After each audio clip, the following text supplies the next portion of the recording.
ایک وہ خورشید عبداللہ صاحب نے شعر بھیجا تو کہہ رہے تھے کہ آپ کو بھیجا ہے، وہ ہے یہ فارسی کے بہترین اور مشہور ترین اشعار میں سے ہے۔ تو خورشید عبداللہ صاحب نے یہ فرمائش کی تھی کہ یہ اس پہ کچھ گفتگو کریں، اور یہ جو آتش است کی ردیف ہے، اس زمین میں بہت سے شاعروں نے غزلیں کہی ہیں، اور اس میں غالب نے بھی کمال کی غزل کہی ہے۔ تو غالب نے اس دوسرے مصرے کو پلٹ دیا ہے، بے تکلف در بلا، بے تکلف در بلا بودن بے از بیم بلاست، روح دریا سلسبیل و قعر دریا آتش است، کہ مصیبت میں بلا کھٹکے کود پڑنا مصیبت سے ڈرتے رہنے کے مقابلے میں بہتر ہے، کیونکہ دریا کی سطح پر سلسبیل ہے، یعنی دریا کی سطح ٹھنڈی ہے اور تہ گرم ہے، آگ ہے۔ لیکن عرفی کا شعر بہت بڑا ہے، بہت بڑا ہے۔ غالب کا مطلع مجھے یاد نہیں آ رہا، لیکن وہ بھی بڑا مزے کا ہے کہ خلق می گویند آتش را کہ گویا آتش است۔ اس کا پہلا مصرع یاد نہیں آ رہا، اس کا مفہوم یہ ہے کہ جب سے میرے سینے کی آگ لوگوں پہ نمودار ہوئی تو اب لوگ آگ کو دیکھ کر یہ کہتے ہیں کہ یہ جیسے آگ ہے، یہ گویا آگ ہے۔ ہم سمندر باشو ہم ماہی کے در جیحون عشق، قعر دریا سلسبیل و دریا آتش است، کہ سمندر بن کر رہو، سمندر بھی بنو، سمندر وہ کیڑا جو آگ میں پرورش پاتا ہے، تو سمندر بن کر بھی رہو اور مچھلی بننا بھی سیکھو، کیونکہ عشق کے دریا میں قعر دریا یعنی دریا کی تہ جنت کی نہر ہے، سلسبیل ہے، اور روح دریا آتش است، اور دریا کی سطح جو ہے وہ آگ کی بنی ہوئی ہے۔ عشق ایسا دریا ہے جس کی تہ میں جنت ہے اور سطح پر جہنم ہے، تو اگر اس میں رہنا ہے تو سمندر بھی بنو اور مچھلی بھی بنو۔ سمندر بن کے جو ہے وہ اس میں تیراکی کر لو گے، اور مچھلی بن کر اس میں غواصی کر لو گے۔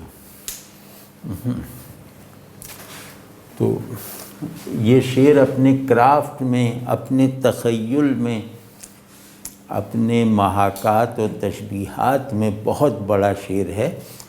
مضمون اس کا رسمی ہے، لیکن جس طرح اس رسمی مضمون کو بیان کیا گیا ہے وہ گویا بیان کی کرامت ہے۔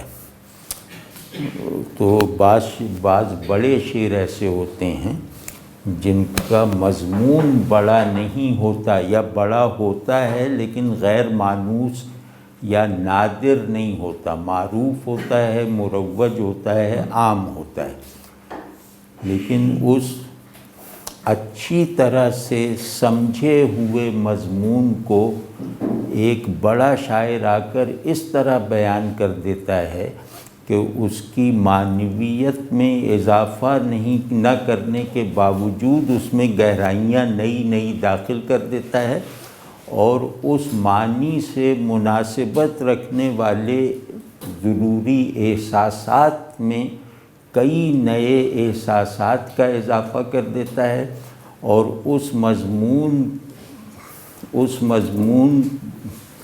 میں موجود تخیل کو نئے نئے تصویری پیکر دے دیتا ہے، یعنی وہ مضمون کو نئی تصویر، نئی آواز اور نئے احساسات کا مجموعہ بنا دیتا ہے، اس کے پہلے سے موجود فہم کو چھیڑے بغیر یا اس کے پہلے سے موجود فہم میں کوئی بڑا اضافہ کیے بغیر۔ ٹھیک ہے نا؟ تو یہ شاعری میں بڑائی کا بہت بڑا نمونہ ہوتا ہے۔ تو واضح ہے نہیں بات کہ کچھ شعر ایسے ہوتے ہیں جو معنی اور اظہار دونوں سطحوں پر بڑے ہوتے ہیں اور ندرت رکھتے ہیں، لیکن کچھ بڑے شعر ایسے ہوتے ہیں جن میں مضمون عام سا ہوتا ہے لیکن ان کا اظہار بڑا ہوتا ہے، تو یہ شعر دوسری قسم کے بڑے شعروں میں آتا ہے۔ مضمون اس کا عام سا ہے، پہلے مضمون دیکھ لیتے ہیں، بالکل عام سا ہے کہ جیسے میر نے کہا ہے نا کہ ابتدائے عشق ہے روتا ہے کیا، آگے آگے دیکھیے ہوتا ہے کیا۔ تو میر کا ایک پیسمزم ہے اس میں کہ وہ عشق شروع میں بھی مصیبت ہے اور آخر میں ان مصائب میں اضافہ ہی ہوگا، تو پہلی ہی مصیبت پہ رونے لگا تو آگے تو پھر تو چل ہی نہیں سکتا، کیونکہ آگے اس سے بڑی مصیبتیں پیش آنی ہیں۔ لیکن یہ شعر جو ہے یہ دوسرے طرح کا ہے کہ آغاز عشق میں تکلیفیں ہیں اور پایان عشق میں تکمیل عشق پر راحت ہے۔ عشق کی پیدائش ہجر میں ہوتی ہے اور عشق کی تکمیل وصال پر ہوتی ہے، تو ہجر جہنم ہے اور وصال جنت ہے۔ تو بشرطے کہ آدمی ہجر کے حقوق کو بھی پورا کرے، وصال تک وہی پہنچے گا جس نے فراق کے آداب بجا لا کر دکھائے۔ تو اس میں کہہ یہ رہے ہیں کہ عشق کے اول یعنی فراق محبوب کے تقاضوں کو پوری آمادگی اور محبوب کی طرف کشش اور یکسوئی کے ساتھ پورے کرو، تو اس کے بعد وصال محبوب کی جنت حاصل ہوگی۔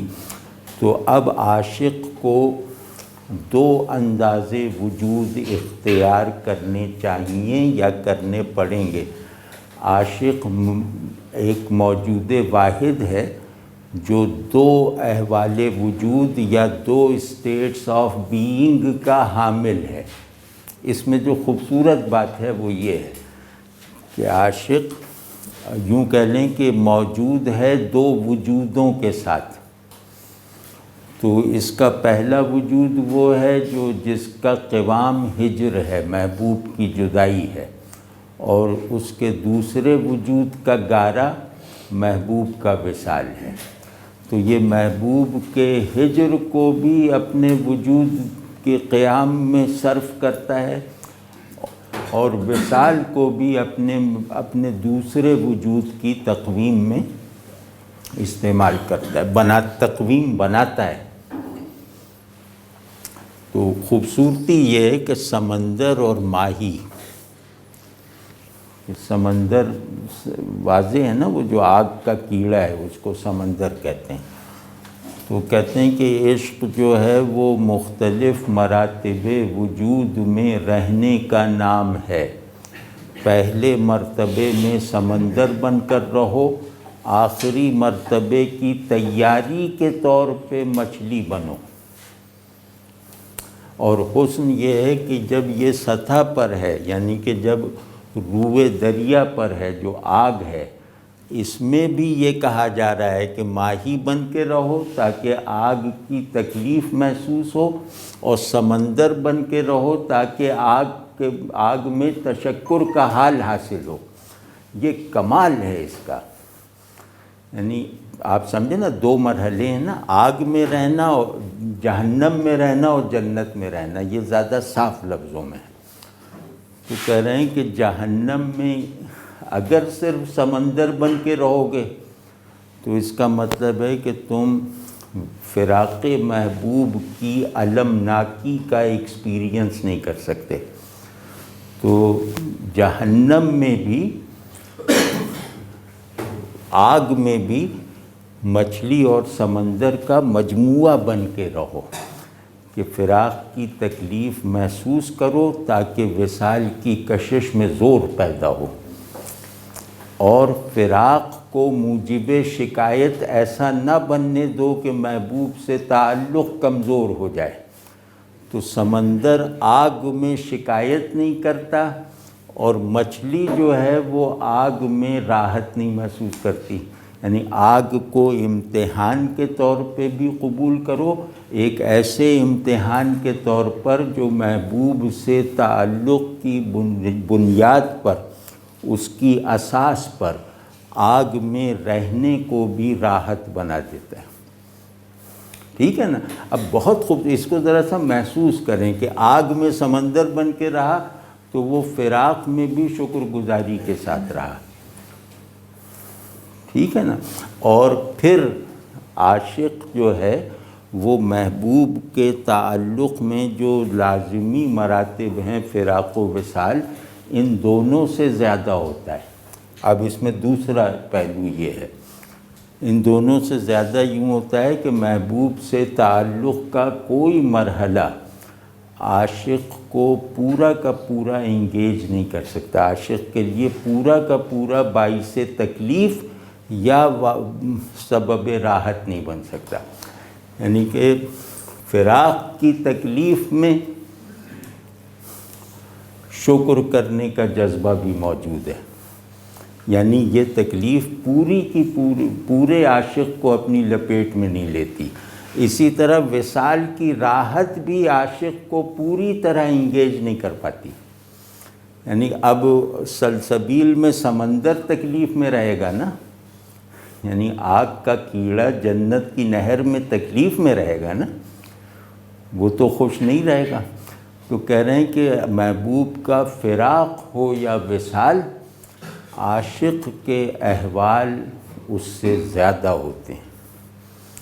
اب اس کا سبب کیا ہے کہ عاشق فراق سے بھی زیادہ ہے، فراق میں بھی ایسی صلاحیت نہیں ہے کہ وہ پورے عاشق کو اپنی لپیٹ میں لے لے، اور وصال میں بھی یہ قوت نہیں ہے کہ وہ تمام عاشق کو اپنے اندر کھپا لے۔ یہ کیوں ہے؟ اب اگر صرف بات یہیں تک ہو تو اس میں محبوب کی توہین ہے۔ اس کا سبب یہ ہے کہ محبوب اپنے وصال اور فراق دونوں سے ماورا ہے۔ فراق اور وصال عاشق کی جو ضرورتیں ہیں، محبوب کے احوال نہیں ہیں۔ محبوب فراق اور وصال دونوں سے ماورا ہے۔ تو جس نے فراق میں اس کی محبوبیت کو برقرار نہیں رکھا، اس کی ماورائیت کا لحاظ نہیں رکھا، اس نے بھی عشق کا حق ادا نہیں کیا، اور جس نے وصال سے بھی محبوب کی ماورائیت کو ایکسپیرینس عین حالت وصل میں نہیں کیا، اس نے بھی محبوب کے ساتھ تعلق کو نہ سمجھا نہ اس کا حق ادا کیا۔ تو چونکہ محبوب وصال و فراق سے ماورا ہے، محبوب ان سچویشنز سے ماورا ہے، اسی لیے عاشق ان احوال سے بلند رہتا ہے۔ واضح ہے نا؟ تو عاشق کو وہ محبوب چاہیے جو فراق اور وصال دونوں سے زیادہ ہے، وہ اصل میں اس کا طالب ہے۔ ٹھیک ہے نا؟ تو یہ شعر کا خلاصہ ہے۔ اور کیونکہ عرفی ہندوستان میں رہے ہیں، تھے وہ ایرانی لیکن ہندوستان میں رہے ہیں وہ جہانگیر کے زمانے میں، تو ان کو یہ یقیناً معلوم ہوگا کہ سمندر ایک ہندی لفظ بھی ہے۔ تو اس پہلو سے آپ دیکھیں تو سمندر اور دریا میں بھی رعایت ہے۔ فارسی میں دریا سمندر کو کہتے ہیں، اور پھر وہ کیونکہ ہندی بھی سمجھتے ہوں گے تو انہیں یہ معلوم ہوگا کہ ہندی میں یا وہ ہندوستان میں دریا اور سمندر میں کل اور جز کا تعلق ہے، لیکن سمندر دریا سے بڑا ہوتا ہے۔ تو ان رعایتوں کو سمندر اور دریا کے درمیان جو اردو زبان کی رعایتیں ہیں ان کو بھی ملحوظ رکھیں تو اس شعر کا لطف بڑھ جاتا ہے۔ واضح ہے نا، مطلب اس کا ایک ضمنی آرائشی مطلب یہ پیدا ہو جاتا ہے کہ دریا میں رہو دریا سے بڑے بن کر، دریا میں ایسے ہی رہو جیسے سمندر کو دعوت دی جائے کہ تم دریا میں رہو، تو بس اس طرح رہو، سمندر کی طرح دریا میں رہو۔ تو اب سمندر پہ دریا کی آگ یا دریا کے ٹھنڈے پانی کا کیا اثر؟